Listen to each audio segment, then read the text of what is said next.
Hello guys, welcome to Linguistics 1-on-1, which is a new category that will hopefully continue. Today we're gonna discuss a very important subject called language acquisition. And before we start, watch this small clip. あなた見て、私たちの赤ちゃん。ああ。よし。お前の名前は。Surprising, right? But it is not entirely false, because children, especially at the age of 6, are fully able to speak their language in a fluent way without making any errors. And language acquisition is a theory that was made exactly to discuss this phenomenon, in an attempt to answer the question of how can children acquire their native language. Psycholinguistics was invented. In order to understand the concept of psycholinguistics, one has to break it into words. And psycholinguistics is formed by two words, psychology and linguistics. Psychology is the study of the human brain, how we think or how we behave.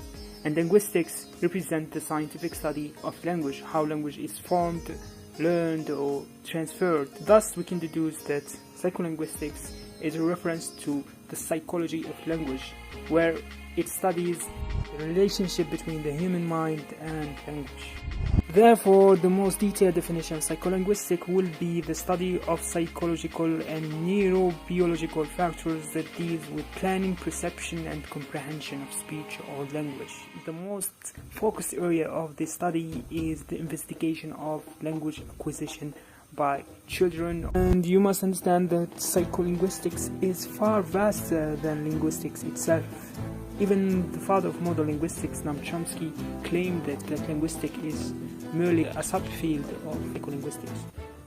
To fully understand language acquisition, one has to look at these two contrasting ideas or contrasting schools in a matter of speaking, which is the behavior school under the leadership of Edward Thorndike versus the mentalist school under the leadership of Noam Chomsky. We will first start by talking about the behaviorist school and their approach to language acquisition. The behavior school was established by John B. Watson in 1913. It discusses things in terms of observable behavior, where they detect natural stimulus, meaning they discuss things in terms of, there is a cause and there are consequences. And we can control the consequences through the right stimulus. In conclusion, we can say that the behavior school is a reflection to the natural science, and behaviorism suggests that all behavior can be explained by environmental causes. This school explains anything in terms of behavior. Language acquisition is no different. To be exact, they discuss things in terms of stimulus and response, cause and consequence. And in this theory we have both positive and negative stimulus or responses. We will first start talking about the positive stimulus or the positive reinforcement, which is basically giving gifts that reward a good behavior. Then we have the negative reinforcement, which is the opposite of the first, and instead of giving gifts they give punishments to prevent bad action. And when we link it to language acquisition, we can say that children acquire the language through imitating the grown-ups or imitating their teachers, and the environment plays a significant role because they imitate their surroundings. And we can say that all of this surrounds the aspect of learning where nature plays a significant role.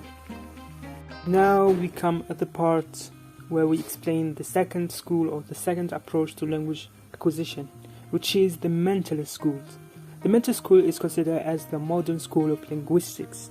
It was formed in the 18th century, a century that was the golden age of psychology. They were formed to tackle the behavior's tendency, meaning they were against the behaviorist approach to language acquisition, where they think that language is a mirror of mind, that language is something innate in the human brain.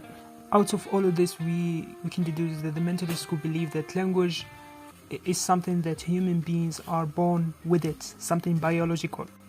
In an attempt to prove their approach, Noam Chomsky came up with the LAD theory, that stands for Language Acquisition Device, where he believed that human brains have a language device inserted in their brain. Every child is born with this innate mental ability to speak a language.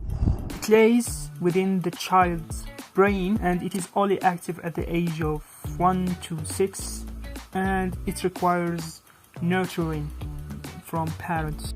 Noam Chomsky, in an attempt to prove his theory, he claimed that every language in the world, they are similar to each other. They have a similar system. Like you can find adjectives, verb, subject in all of languages, which is remarkable. The only differences that can be found, it could be sounds in phonology, or the order of the subjects. In the end, we can say that language acquisition is the process whereby children achieve a fluent control of their native language. And the closest answer to how children acquire language, I think, in my belief, is the LAD theory, because the behaviorist approach describes learning more than acquisition somehow, or they involve the essence of imitation.